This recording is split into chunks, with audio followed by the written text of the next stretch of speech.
Merci à vous de nous rejoindre dans l'édition de l'information de ce jeudi sur A12. Voici le sommaire de ce journal. Laurent Gbagbo de nouveau sur la liste électorale. Ce mercredi, l'ex-chef d'État ivoirien s'y est fait inscrire 2 ans après en avoir été radié. En Éthiopie, des centaines d'enfants de la région du Tigré ont marché hier mercredi à Mekele. Une seule revendication à l'origine de ce mouvement, le retour définitif à la paix. La pierre de Rosette, bientôt objet de litige entre la Grande-Bretagne et l'Égypte depuis 220 ans. Cet objet sacré de l'antiquité égyptienne est exposé au British Museum de Londres. Des Égyptiens réclament son retour. L'ex-président ivoirien Laurent Gbagbo s'est inscrit à nouveau sur la liste électorale ce mercredi, 2 ans après en avoir été rayé. Après son acte citoyen, il a appelé les uns et les autres à lui emboîter le pas afin de prendre part aux échéances électorales à venir. N'est pas obligatoire. Donc souvent, beaucoup de nos concitoyens ne s'inscrivent pas et ne votent pas. Et c'est dommage, parce qu'il s'agit de décisions à prendre, le vote. Il s'agit de décisions à prendre qui engagent l'avenir du pays, ou bien d'une commune, ou bien d'une région. Bon.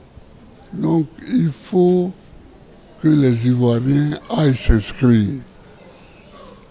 Je les engage à aller s'inscrire. Je les engage à aller s'enrôler pour pouvoir aller voter. On a toujours quelque chose à dire au moment du vote. Mais pour le dire, il faut être inscrit. Et quand on est inscrit, on le dit en votant.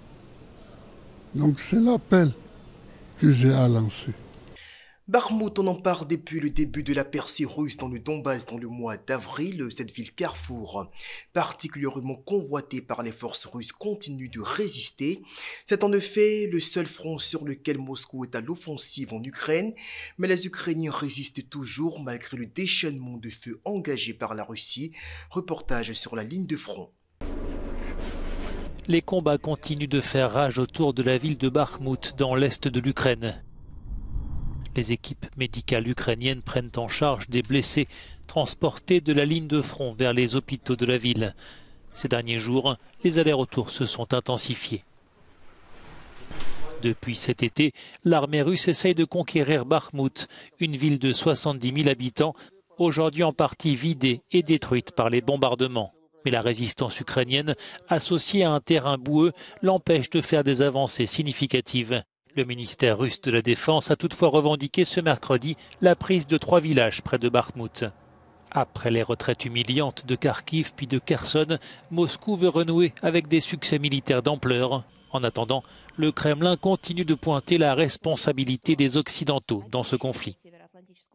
La promesse du bloc de l'Atlantique Nord de continuer à fournir une aide à l'Ukraine aussi longtemps que nécessaire montre que les Occidentaux cherchent l'escalade du conflit et la déstabilisation de la situation sur le continent européen, souligne la porte-parole du ministère russe des Affaires étrangères.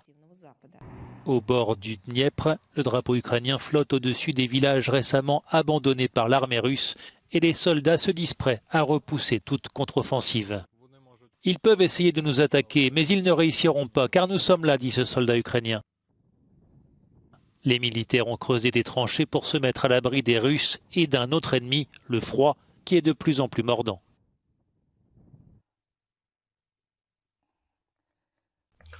Venez en Ukraine, a réagi ce mercredi Volodymyr Zelensky suite à la proposition du patron de Twitter Elon Musk qui estime nécessaire pour Kiev de céder des pans de l'Est de son territoire à la Russie en vue de mettre un terme au conflit. Cette proposition, l'on s'en souvient, avait suscité une vague d'indignation en Ukraine, d'autant plus qu'elle venait d'un allié qui, dès le début de la guerre, avait pourvu les forces ukrainiennes en satellite Starlink capable de détecter les mouvements des troupes russes. Alors que les combats continuent de faire rage dans l'est et le sud de l'Ukraine, une autre bataille est en cours, celle de la communication. Elle implique l'homme le plus riche du monde, Elon Musk. Sur son compte Twitter, le milliardaire avait en octobre dernier suggéré à Kiev de faire la paix avec Moscou au prix de concessions territoriales. Avec plusieurs semaines de retard, le président ukrainien lui a finalement répondu. Je suis toujours ouvert. Si vous voulez comprendre ce que la Russie a fait ici, venez en Ukraine et vous le verrez de vos propres yeux. Après cela, vous nous direz comment mettre fin à cette guerre, qui a commencé et quand nous pourrons y mettre un terme.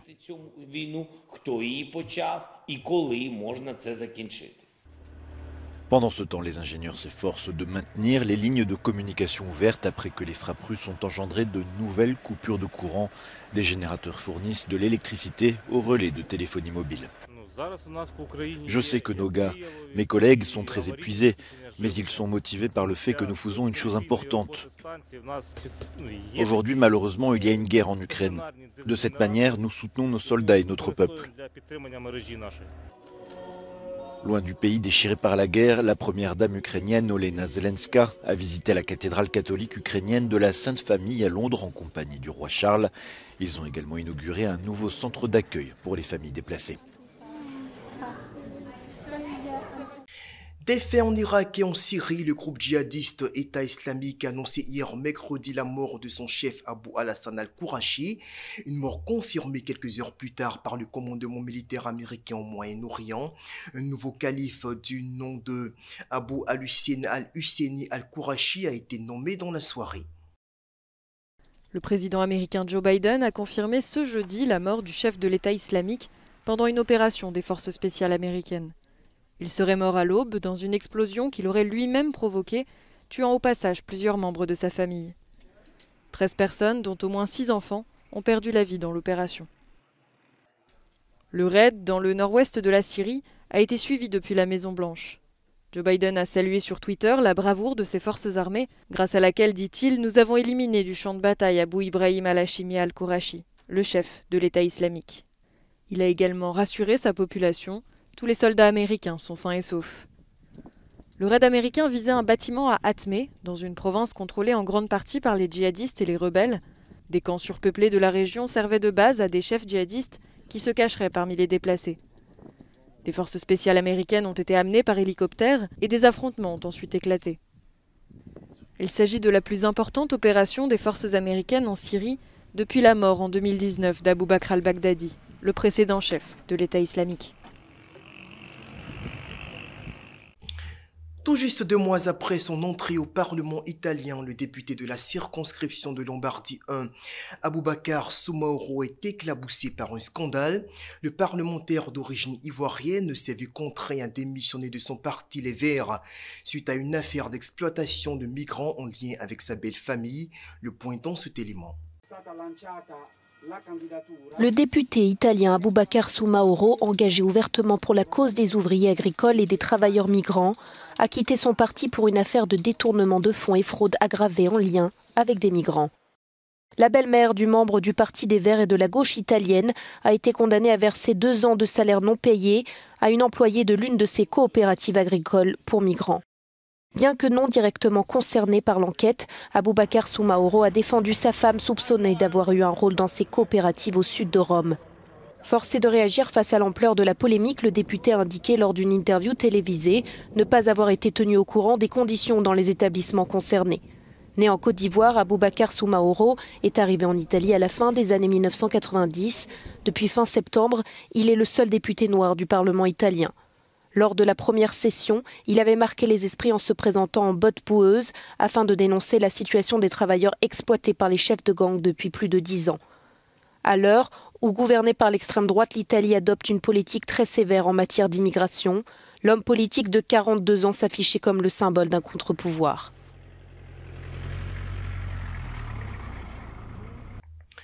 Trois semaines après la signature à Pretoria d'un accord de paix entre la rébellion tigréenne et le gouvernement éthiopien, les enfants de la région du Tigré ont également tenu à faire entendre leur voix. Ce mercredi, des centaines d'entre eux ont marché dans les rues de Mekele pour marquer leur soutien à la dynamique de paix en cours. Le conflit qui a éclaté en novembre 2020 a provoqué la mort de centaines de milliers de personnes. Les jeunes de Mekele, la capitale du Tigré, ont pris part à un défilé pour la paix. Plus de 3 semaines après le cessez-le-feu conclu entre le gouvernement éthiopien et les rebelles, tous espèrent voir un retour à la normale. À l'instar de la réouverture des écoles de la région du nord de l'Éthiopie, fermées depuis plus de 2 ans. Ce qui me rend heureuse, c'est que s'il y a la paix, je retournerai bientôt à l'école. Et les personnes déplacées retourneront chez elles, les malades auront des médicaments, il n'y aura plus de famine ni de mort. Selon le Bureau de l'éducation du Tigré, entre novembre 2020 et septembre 2021, 88% des classes ont été endommagées par le conflit. Depuis la signature de l'accord, plusieurs convois humanitaires ont été acheminés.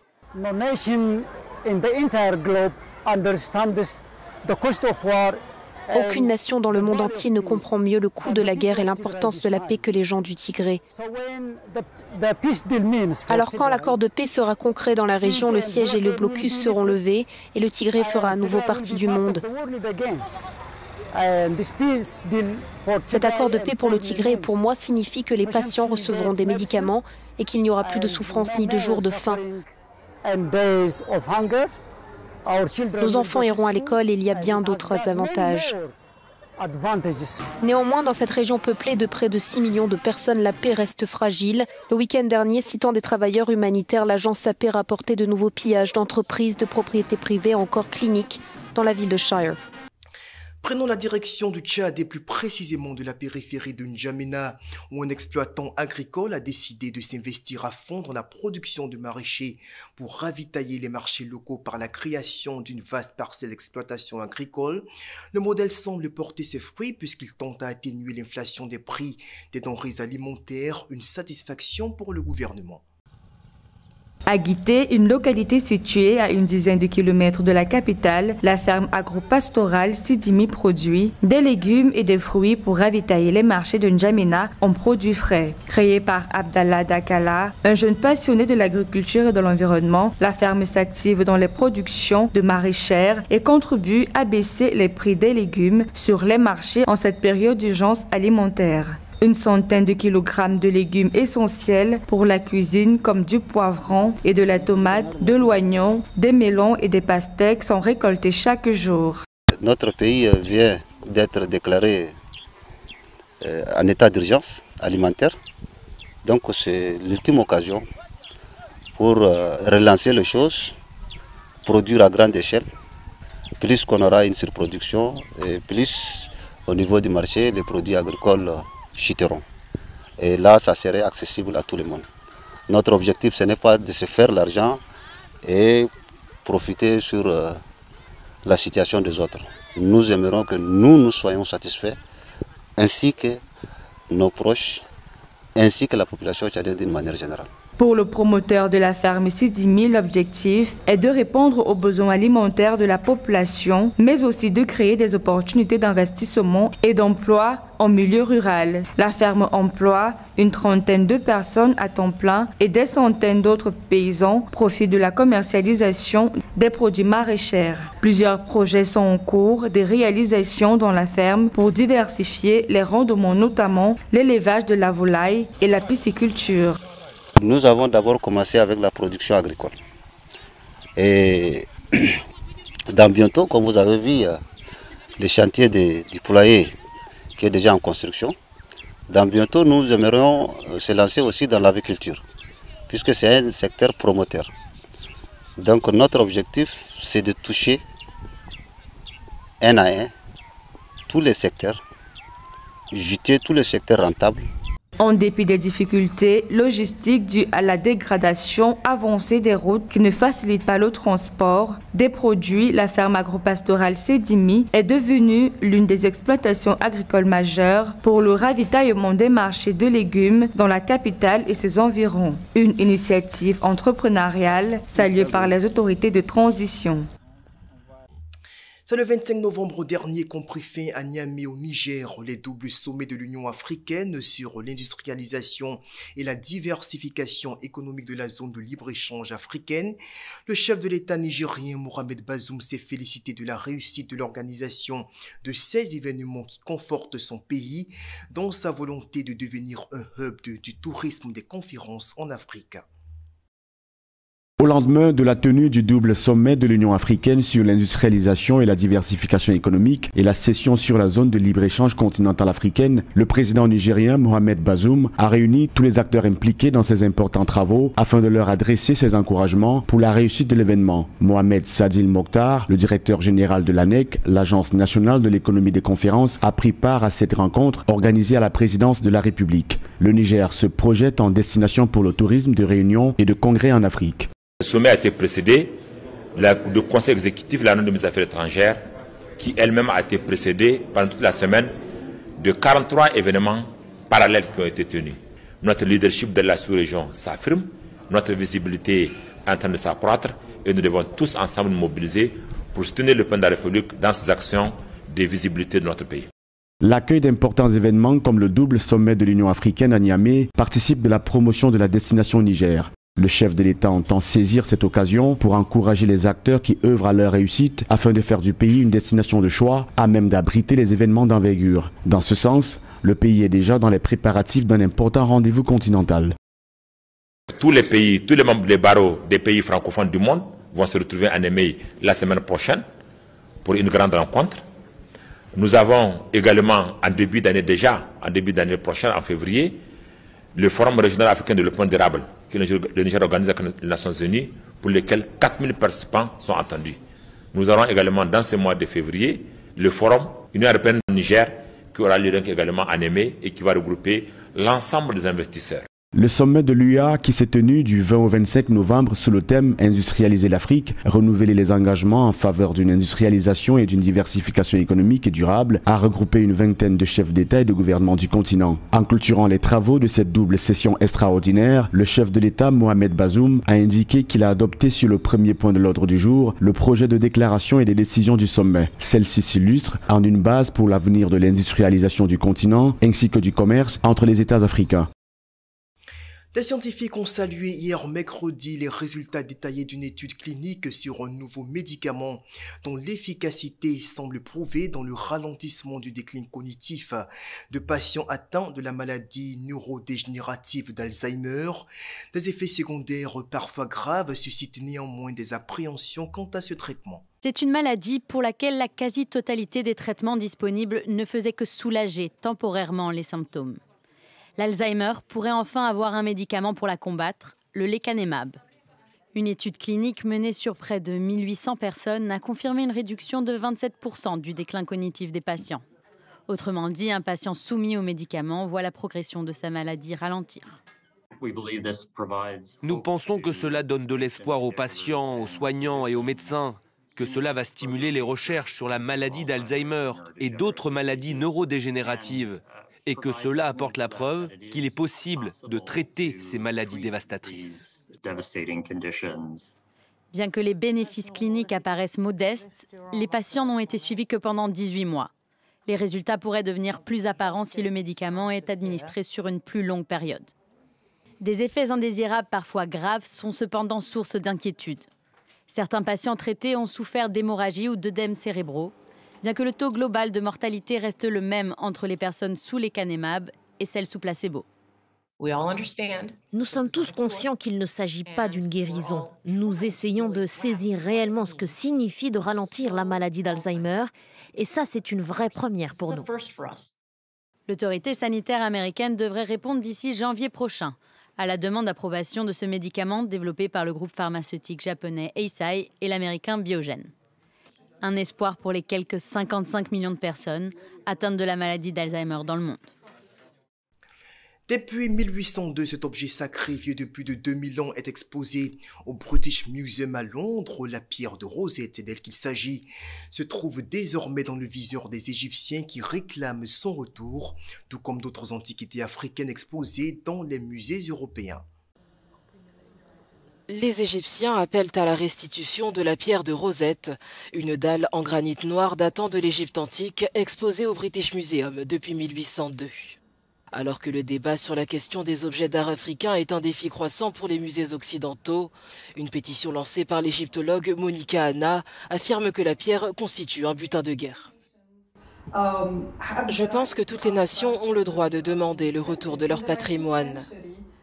Au XIXe siècle, l'esclavage était légal, le travail des enfants l'était aussi, et les femmes n'avaient aucun droit. Aujourd'hui, nous sommes au XXIe siècle, et nous devons corriger les erreurs du passé, car nous ne pouvons pas changer l'histoire. Sculptée au IIe siècle avant Jésus-Christ, la pierre de Rosette a été découverte par la France de Napoléon Bonaparte en 1799, avant de devenir, 2 ans plus tard, la propriété de l'Empire britannique. La pierre de Rosette est pour moi un symbole de colonialisme occidental sur ma culture. Elle représente un butin de guerre et la violence culturelle. Je ne demande pas seulement son rapatriement. Je forme également des générations d'étudiants qui deviendront des chercheurs pour qu'ils continuent le combat jusqu'à ce que la pierre de Rosette soit de retour en Égypte. Les inscriptions gravées sur ce fragment de stèle ont permis une percée décisive dans le déchiffrage des hiéroglyphes. Alors qu'il marque le 200e anniversaire du déchiffrement, le plus grand musée britannique reconnaît que plusieurs demandes de rapatriement d'artefacts lui ont été adressées par différents pays. Mon message au British Museum est qu'il est grand temps que vous trouviez un nouveau rôle pour votre musée au XXIe siècle. Le British Museum est toujours enfermé comme un cabinet de curiosités du XIXe siècle.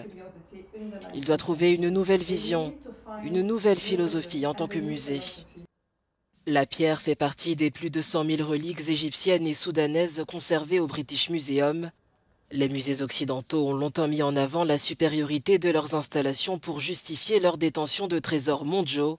Mais pour Anna, le droit des Égyptiens à accéder à leur histoire doit être une priorité. On termine avec ce petit crochet par le Qatar dans moins de 24 heures ce vendredi. Les Lions indomptables du Cameroun devront jouer le match de leur vie face au Brésil dans le cadre de la 3e journée de la phase éliminatoire du mondial. Le défi s'annonce immense pour les poulains de Rigobert Song après la qualification du Sénégal. C'est donc terminé pour l'édition de l'information de ce jeudi. Merci de votre attention. Rendez-vous demain vendredi pour un autre point de l'actualité sur A12. Au revoir.